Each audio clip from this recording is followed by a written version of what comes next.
సాయం కోసం వస్తే తోడుగా నిలబడతాం, సమస్యల పరిష్కారంలో వెంట ఉంటాం. అనుక్షణం జనం వెంటే మేం. జయహో జనతా కార్యక్రమం స్వాగతం. ఒక ఒంటరి మహిళ గత కొన్నేళ్లుగా పోరాటం చేస్తున్నారు. తన భూమి కోసం తను ఒక ఇంట్లో కొన్నేళ్లుగా పనిచేస్తూ వాళ్ళ మాటలు నమ్మి, ఈ భూమిలో నీకు కూడా వాటా ఉంది, మనందరం కలిసి చేసుకుందాం, ఇది ఇది సంబంధించినటువంటి భూమి విషయంలో ఎలాంటి తగాదాలు రాకుండా మేము చూసుకుంటామని చెప్పి ఒక పెద్ద మనిషి ఇచ్చిన హామీ మేరకు తన భూమిలోనే తను పని చేసుకుంటూ ఉన్నా ఈరోజు తను ఆ భూమికి పట్టాదారు కాలేకపోయింది. నా కష్టం కూడా నాకు నేను తిన్నికి కూడా బాగా లేదు సార్. నాకు నేను అంత పోరాటం చేసిన నేను భూమిన. దీనంతటికి కారణం ఏంటి? ధరణి వల్ల వచ్చిన సమస్యనా ఇది? భూభారతి వల్ల కూడా పరిష్కారం అవుతుందా లేదా? అసలు ఏం జరుగుతుంది? ఆ ఒంటరి మహిళ పడుతున్న కష్టం ఏంటి? ఈ విషయాలని తెలుసుకుందాం. మన ముందు ఇవాళ శాంతమ్మ గారు ఉన్నారు. పూర్తి వివరాలు తన ద్వారా తెలుసుకోవడానికి ప్రయత్నం చేద్దాం. వికారాబాద్ జిల్లా నుంచి దాదాపు మన నగరానికి, సిటీకి 130 కిలోమీటర్ల దూరంలో ఉండే ఈ నగరానికి వచ్చి తన ఆవేదన చెప్పుకోవడానికి ప్రయత్నం చేస్తున్నారు.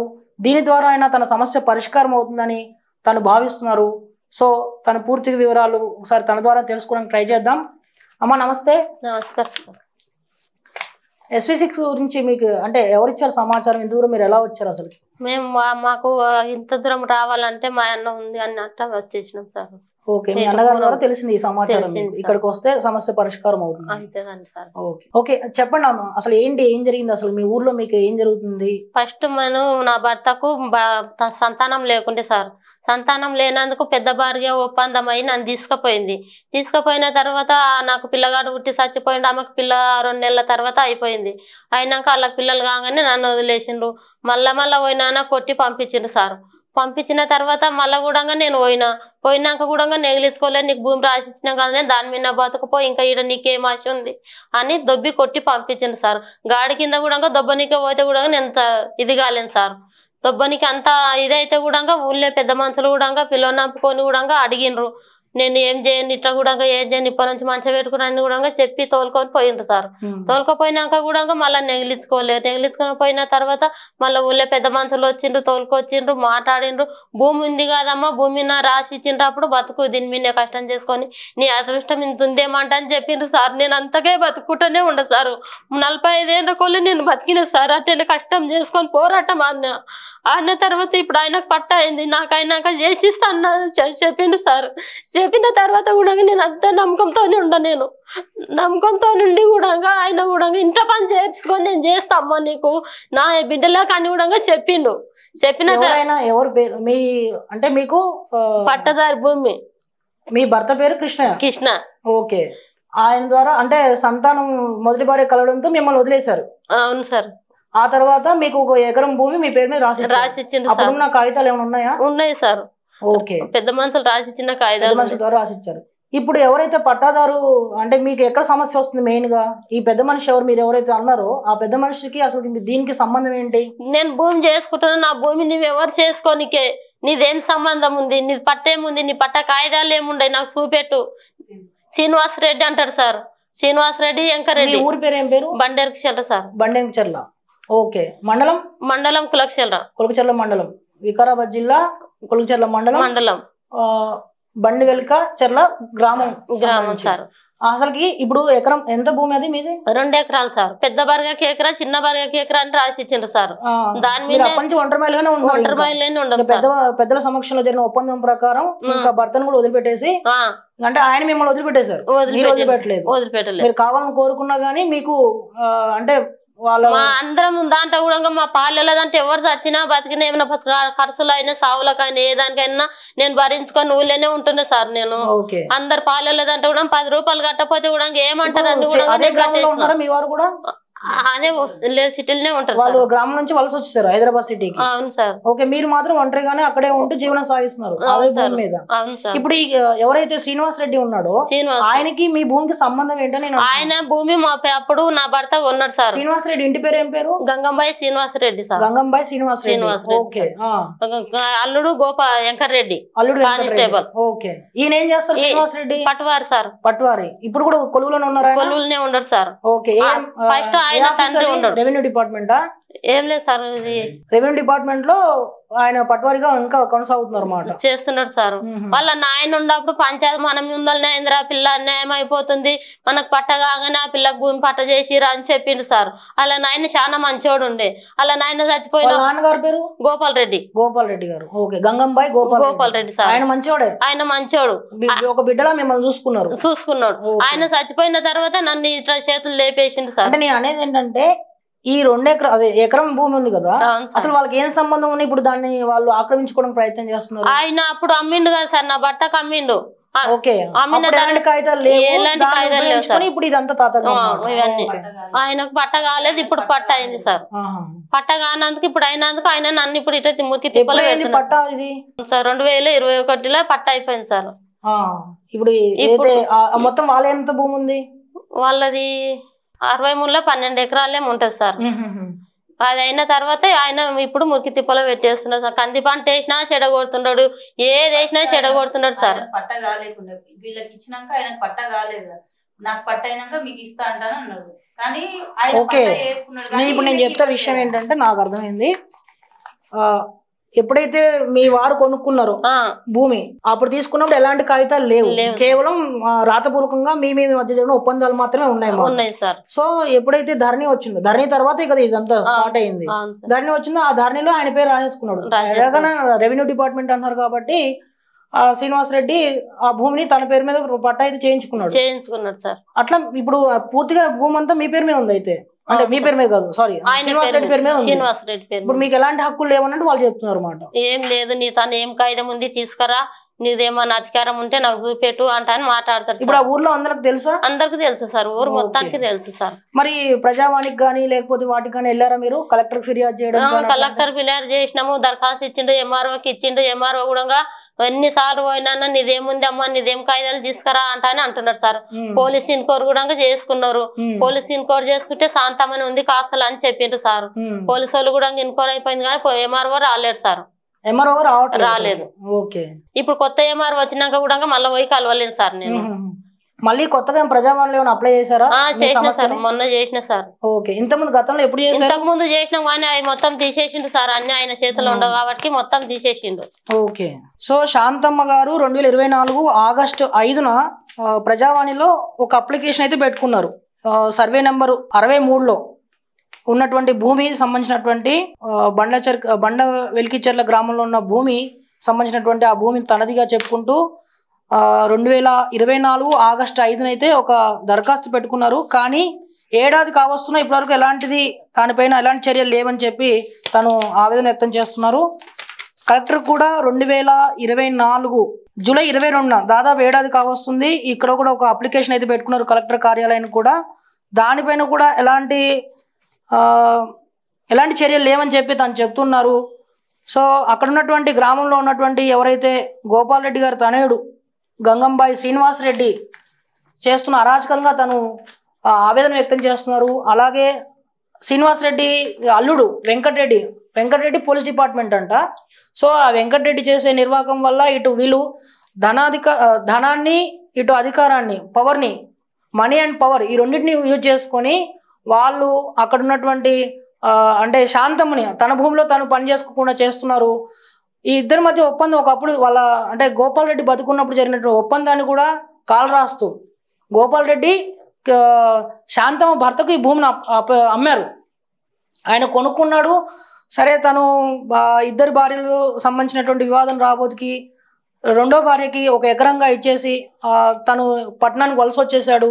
దాని తర్వాత శాంతమ్మ అక్కడే ఉంటూ గోపాల్ రెడ్డి ఇంట్లోనే, అంటే ఆ రోజు గోపాల్ రెడ్డి ఇచ్చిన హామీ ఏంటంటే, అమ్మ ఇక్కడే వర్క్ చేసుకో, నువ్వు పని చేసుకో, అలాగే నీ భూమి కూడా రేపటి రోజున ఎప్పుడైతే పట్టాలు అవుతాయో ఆ రోజు ఆ పట్టాదారుగా కూడా నీకు నీ భూమి నీకు వచ్చేస్తుంది, మా ఇంట్లోనే ఉండు పని చేసుకుంటూ అని చెప్పాడు. కానీ ఆ తర్వాత జరిగినటువంటి ఈ పరిణామంలో ఎప్పుడైతే ఇప్పుడు అక్కడ దాదాపు 15 నుంచి 20 లక్షల వరకు భూమి విలువ ఉంటుందని మనకు తెలుస్తుంది. దాదాపు అక్కడ ఉన్నటువంటి ఎకరం భూమి విలువ దాదాపు 40 లక్షలుగా తెలుస్తుంది. సో ఈ వాల్యూ పెరగడంతో శ్రీనివాసరెడ్డికి ఆ భూమి మీద ఆశ పెరగడం వల్ల ఆ భూమిని తాను అంటే ఎలాగ కాగితాలు లేవు, ఈ ఒంటరి మహిళ ఏం చేస్తుంది, ఎవరికి చెప్పుకుంటుంది అన్న ఒక అహంకారంతో ఈరోజు ఆమె పట్ల వాళ్ళు వ్యవహరిస్తున్నటువంటి శైలి తీవ్ర అభ్యంతరంగా ఉందని చెప్పేసి అక్కడ ఉన్నటువంటి వాళ్ళు కూడా మనకు చెప్తున్నారు. ఈ ఒంటరి మహిళ శాంతమ్మ తన అంటే కన్నీళ్ళు పెట్టుకుంటున్నారు. నేను ఇంతగా పోరాటం చేస్తున్నా నా భూమిలోకి వచ్చి అక్కడ కొన్ని వీడియోలు కూడా చూపించారు వీళ్ళు మనకి. అంటే శాంతమ్మ పొలం అంటే పంట పండించుకున్నట్టు కూడా ఆ పంటను నాశనం చేపిస్తూ కొంతమంది వ్యక్తులతో అక్కడ పంపించి దౌర్జన్యపూరితంగా అక్కడ వాళ్ళకి బీర్లు అంటే రకరకాలు తాగిస్తూ వాళ్ళతో అంటే భయభ్రాంతులు గురి చేస్తున్నారు. ఈమె ఏం చేసుకుంటుంది అన్నట్టుగా వాళ్ళ వ్యవహార శైలి ఉంది. ఆ వీడియోలు కూడా చూపిస్తాం మనం ఒకసారి. ఇది మీరు వేసుకునే పంట కదా, దీన్ని కూడా నాశనం చేశారు. సో ఇక్కడ మనకు ఫోటోలో కనిపిస్తున్నది పంట. ఏ పంట అమ్మా ఇది? కంది పంట. ఇప్పుడు కూడా కందులే బాతినా. ఇది ఎప్పుడు జరిగింది ఇన్సిడెంట్? ఇది పోయినసారి జరిగింది. ఇప్పుడు వేసుకోవడానికి ఏమైనా అవకాశం ఉంది? ఇప్పుడు కూడా అదే పరిస్థితి సార్. ఓకే. సో కంది పంట వేసుకున్నారు గతంలో. ఆ పంటని కూడా వాళ్ళు మొత్తం మనుషులు పెట్టించి మొత్తం అంతా దాన్ని జేసీబీలతో అక్కడ ఉన్నటువంటి ఆ పంటను మొత్తం నాశనం చేశారు. అలాగే ఇక్కడ చూడండి బీర్ బాటిల్స్ అంటే జనాలు రప్పించి వాళ్ళు తాగిచ్చి మందు పోసి రకరకాలుగా వాళ్ళని అంటే ఒక ఆడామె ఏం చేస్తుంది, ఆమెతో అయ్యేది ఏముంది, ఆమెకి ఎవరు తోడుగా ఉంటారు అన్న ఒక వాళ్ళ అహంకారం పూర్తి స్థాయిలో మనకు కనబడుతుంది. ఇక్కడ కార్లలో వచ్చి మనుషులు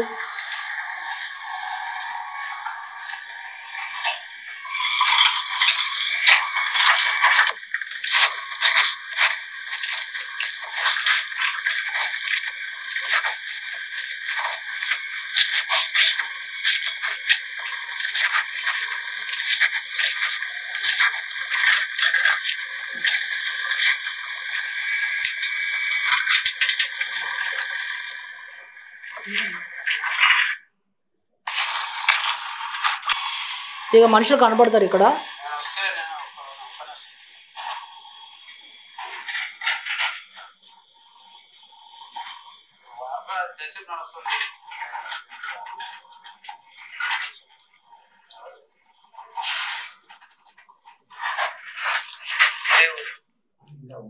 ఇంకా ఉందా ఆ వీడియోలోనా?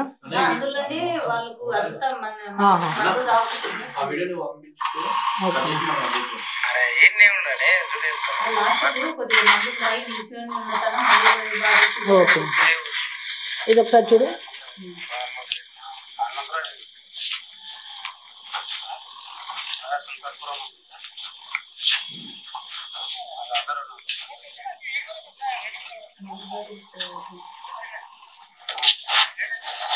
మందు బాటిల్స్ కనబడుతున్నాయి కదా. సో ఇది అంటే వాళ్ళ డబ్బుని వాళ్ళ అధికారాన్ని అడ్డు పెట్టుకొని ఒకరేమో శ్రీనివాసరెడ్డి రెవెన్యూ డిపార్ట్మెంట్, మరొక వ్యక్తి వాళ్ళ అల్లుడు వెంకటరెడ్డి పోలీస్ డిపార్ట్మెంట్. సో ఈ రెండింటి పవర్స్ని వాళ్ళ చేతుల్లో పెట్టుకొని వాళ్ళు ఈ అంటే శాంతమ్మకు దక్కాల్సిన భూమిని దక్కకుండా చేస్తున్నారు. సో అంటే వాళ్ళు బూతులు కూడా తిట్టారంట, ఇంటికి వెళ్తే కొట్టడం కూడా జరిగిందంట. అమ్మ చెప్పండి మీరు అసలు ఏం జరిగింది ఆ రోజు? నేను జేసీబీ పెడుతుంటే జేసీబీ కాడికి పోతుంటే నీ జేసీబీ కాడికి ఓకే నువ్వు ఏముంది నీది, నేను జేసీబీ గుంత కొట్టి గుంతలో వాతేస్తా, నిన్ను ఎవరు అడిగారు దిక్కు లేదు, నువ్వు ఎందుకు వస్తున్నావు లంజా బద్మాసి, నిన్ను చంపేస్తా, మీ టెరి చంపేసినా నిన్ను అడిగారు దిక్కు లేదు, నిన్ను ఏం చేసినా పాపం చుట్టుకున్నది అని చెప్పిండ్రు సార్ వాళ్ళు. లేదంటే ట్రాన్స్ఫారం కి కరెంట్ పట్టిస్తాం నిన్ను, నేను దగ్గర ఉంది సార్ ట్రాన్స్ఫారము, ఆ ట్రాన్స్ఫారం దగ్గరికి గుంజుకోపోయిండ్రు సార్, దులిపాయించుకొని వెళ్ళిపోయినా నేను. అప్పుడు ఊరు వాళ్ళు ఎవరు కూడా రాలేదు? ఊరు వాళ్ళు ఎవరు లేరు సార్ ఎక్కడ కానీ. మధ్యాహ్నంలో ట్రాన్స్ఫారం దగ్గర గుంజుకోపోతే ఊరికి దూరంగా చుట్టుపక్కల పొలాలు ఉండాలి, అడవిలో ఎక్కడ కానీ టైంలో ఎవరు ఉంటారు సార్, ఎవరు లేకుంటారు. దులిపాయించుకొని పోయే వరకాలో గట్ట దెంకపోవా నే లంజా దుడుక నీదేముంది ఇడా, ఇంకేం అధికారం చేయాలనుకున్నావే నువ్వు అంటని చెప్పిండ్రు సార్. ఈడు వెంకరెడ్డి గారు చెప్పిండు, కానిస్టేబుల్ వెంకరెడ్డి, నిన్నేం చేసినాను పాపం చుట్టుకున్నదే నిన్ను అంటని మాట్లాడతాడు. అల్లుడేమో నీదేం సంబంధం లేదు, నీ కాగితాలు తీసుకురాపో నేను మాట్లాడతా అంటాడు సార్. అవన్నీ బూత్ మాటలు అన్ని ఎక్కడ జిగితే అక్కడ చెప్తాడు. నిన్నేం చేర్పినా కానీ నీకేమి సంబంధం లేకుంటది అంటని అన్నాడు సార్ ఆయన. వెంకటరెడ్డి శ్రీనివాసరెడ్డి వయసు ఎంత ఉంటుందమ్మా? శ్రీనివాసరెడ్డి వయసు 55 వరకు ఉండొచ్చు సార్. వెంకటరెడ్డి వయసు ఎంత ఉండొచ్చు? ఉంటది 30-40 దగ్గర ఉంటదేమో సార్. ఓకే, వీళ్ళైతే జనాలను పెట్టిండ్రు సార్. నాకు మురికి తిప్పలో పెట్టింది. జైషిప్ కాడికి పోతుంటే అడ్డం పోతుంటే కూడా ఇంటికి చేతులు ఇడిసి కూడా మరి దూరం నుంచి మగాళ్ళు మీ చేతులు మొగోళ్ళు నా వెంకరెడ్డి గాడే, ఎవరు రాదు. వెంకరెడ్డి కోట సీను వాళ్ళు దగ్గర కురుకుతొచ్చి చేతులు పట్టి ఇంటికి తీసి జైషిప్ నడిపించిండ్రు సార్. నేను మరీ బొలరాడుతుంటే కూడా మరి ఇడ్సలేరు సార్ వాళ్ళు. మరి తర్వాత స్టేషన్ కి వెళ్ళి మాట్లాడాను. స్టేషన్ కి వెళ్ళినా నీదేముంది అమ్మ గ్రూప్ అంటున్నాను. నా దగ్గర చిన్న ఫోన్ ఉంది సార్. ఆ చిన్న ఫోన్ తో నేను ఏం చేస్తా సార్? ఎవరు లేరు, ఎంటలేరు, ముందలేరు. నన్ను చంపేసిన ఆడు అడిగే దిక్కులేరు సార్ ఎవరు.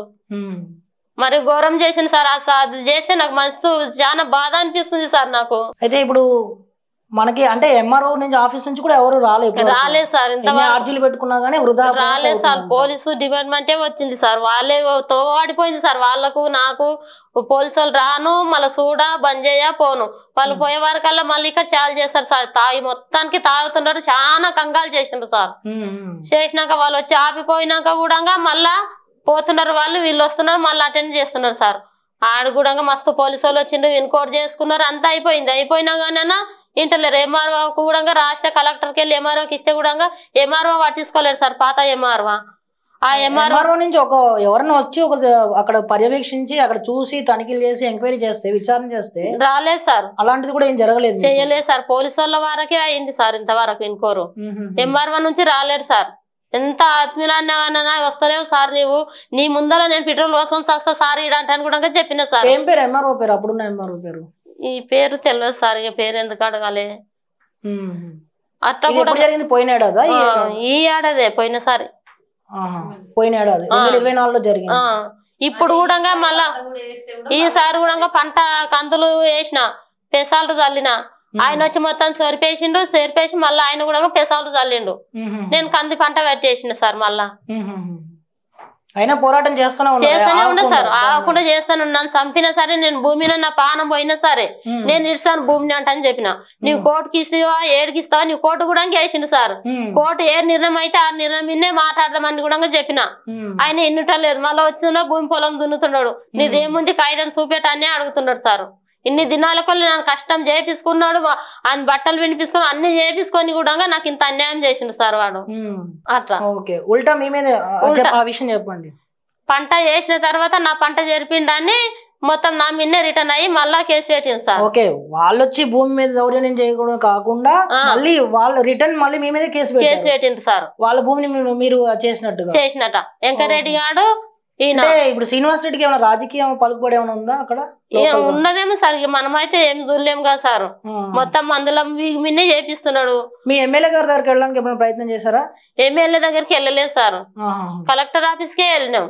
కలెక్టర్ కి వెళ్ళి ఎంఆర్ఓకి రాసిండు. లోకల్ గా పొలిటికల్ లీడర్లు ఎవరిని కూడా కలవలేదు? ఎక్కడ కలవలేదు సార్. ఓకే, ఈ విషయం అయితే ఊర్లో అందరికి తెలుసు కానీ ఎవరు మాట్లాడలేదు. అయినా ఎక్కడ ఏం చెప్పాలి అన్న పెద్ద మనుషులు కూడా ఎవరు రావట్లేదు. పెద్ద మనుషులు కూడా ఎవరు రాలేదు సార్.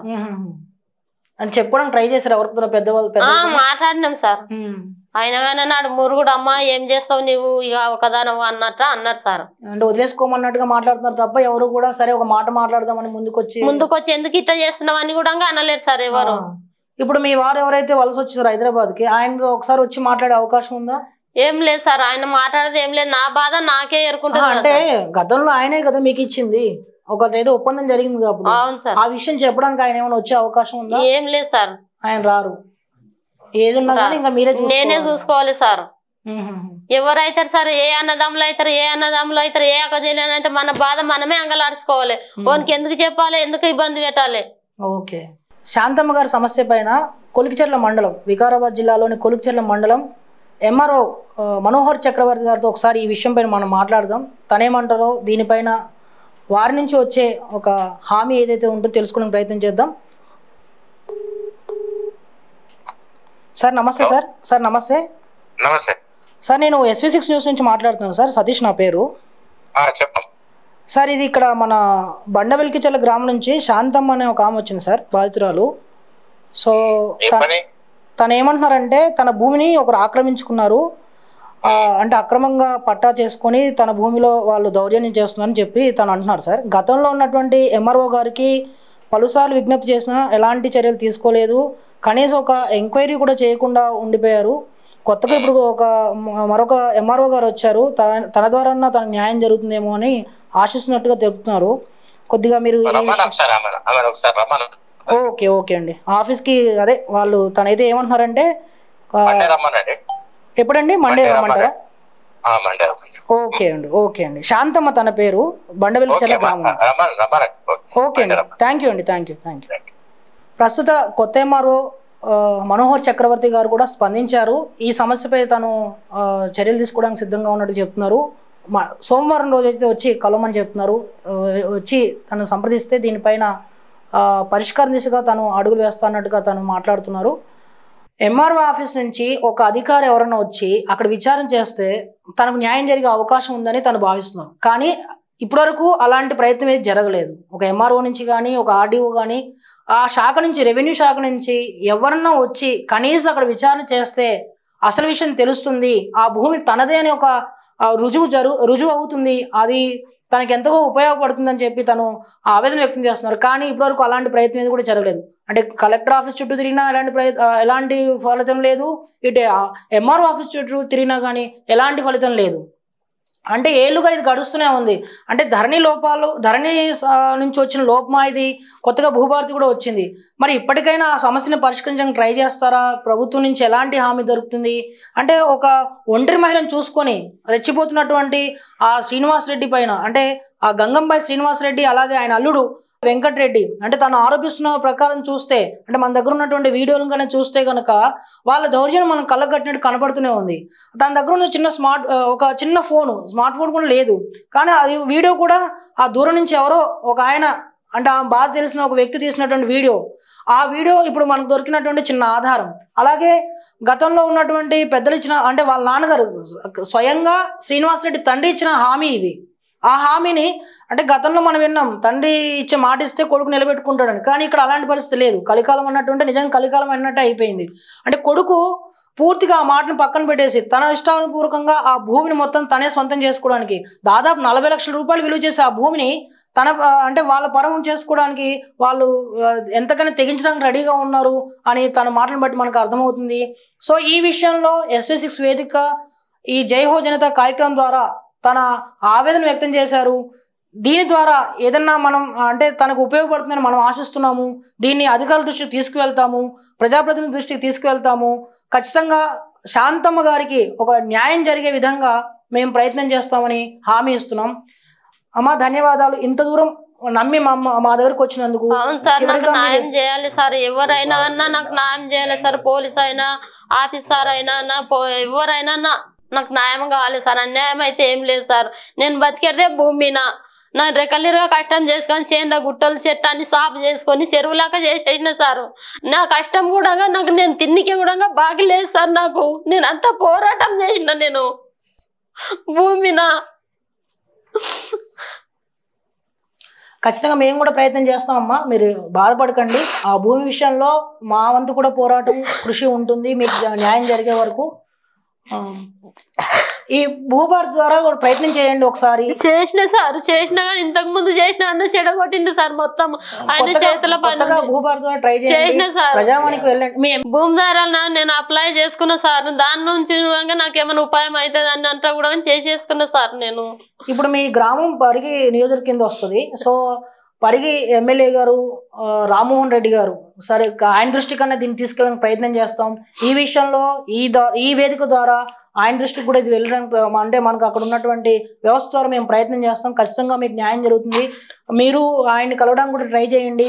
రామ్మోహన్ రెడ్డి గారు దీనిపైన ఖచ్చితంగా చర్యలు తీసుకునే అవకాశం ఉంది. ఇటు అధికార వ్యవస్థ ద్వారా, ఇటు ప్రజాప్రతినిధుల ద్వారా ఈ రెండు వ్యవస్థలు కలిస్తే ఖచ్చితంగా మీకు న్యాయం జరుగుతుంది.